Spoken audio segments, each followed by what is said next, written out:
Welcome back to the Vintage Film Home Theater. That's right, it is October 3rd as I record this, and you know what that means?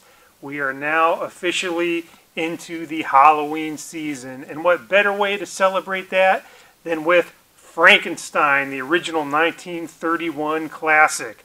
That is right, I am going to watch that today, and it's going to be a lot of fun. But a couple of quick housekeeping things. I got the clipboard of creeps. We'll talk a little bit about Frankenstein, but I do also want to mention a few things about Halloween.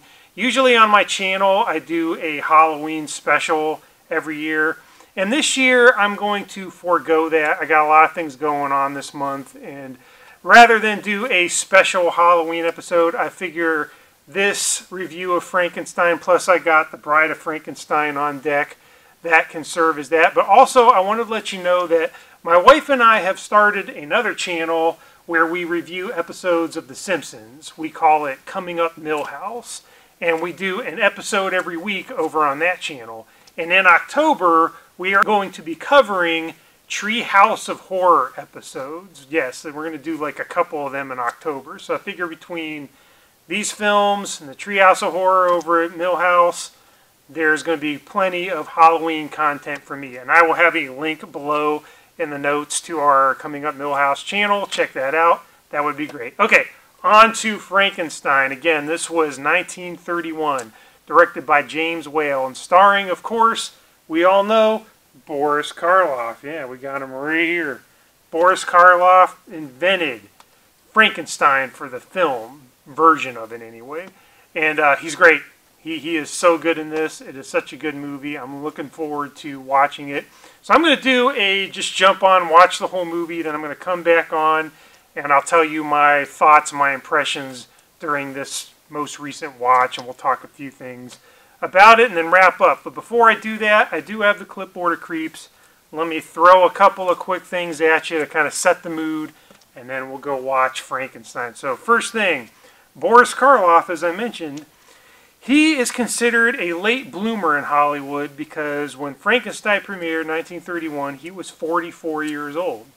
And, you know, most actors get their start before that. But, yeah, so, you know, never too late to create something that's iconic. And I appreciate Boris Karloff for that.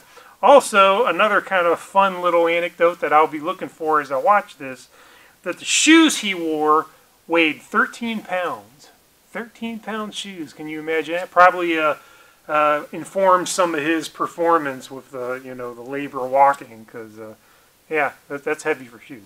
All right, so that's all I'm going to say right now. But I'm going to go ahead on in here. We're going to watch this bad boy. I will jump back on and talk a little bit more about it. So I will see you shortly.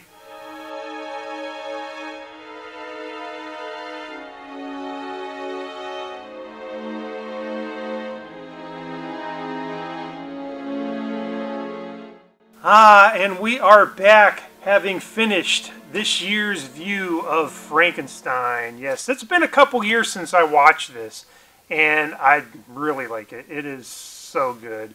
There's so many things about it that I can talk forever, but I'll just mostly mention the direction, the set design. Those things are just on point. As a black and white movie, they knew how to light the film and the settings to make the effect of that gloominess just pop on screen. And here we are all these decades later, and it still works. It really does. James Whale knew how to frame an image just to make it feel real, even though this was a different time. I'll give you an example of that. There's this one scene that really stands out in my mind in this viewing that I hadn't really thought about before, but it's the scene after Frankenstein throws the little girl into the lake by accident, thinking they're playing, and he throws the girl in thinking it's fun, but it ends up killing the girl. There's a scene very soon after that where the girl's father is walking her body into town and looking all distraught, and it just dawned on me that, wow, in 1931, that must have been a very powerful image. That probably took some guts to say, okay, we're gonna show a father carrying his dead child into a town. And the way it's shot is amazing because the father's carrying the girl, and there's this like party going on. It's like an Oktoberfest, and there's all these people, and they're dancing, and they're hooting and hollering. And as the father is walking in, we get this tracking shot of him. So we stay on the father, and he's walking through this town, and the townspeople in the background start to react to what they're seeing. So it goes from them being jubilant and partying to all of a sudden seeing this and reacting in shock. And we get this long tracking shot of that going on, and all these different background players had to stop and react. And I found that scene just very effective. I hadn't really thought about that in years. I know I've seen this movie many times, but it's been a couple years. But to watch it in this viewing, that really grabbed me. I thought that was really well done as a scene in the film. Again, Karloff's performance, he takes a role where, you know, there's really no dialogue or anything of that nature, and it's more or less just a monster just growling and things like that, but he gives it a weight. He gives it something to look on to, something to latch onto as an audience member, to feel some sort of emotion, you know, the feel for the monster, which is kind of the point. You want to feel for the monster, and Karloff pulls that off very well. Now, I will say it's not 100% perfect of a film. There are a couple of moments in it that are, you look back on it now and you kind of wonder, what were they thinking?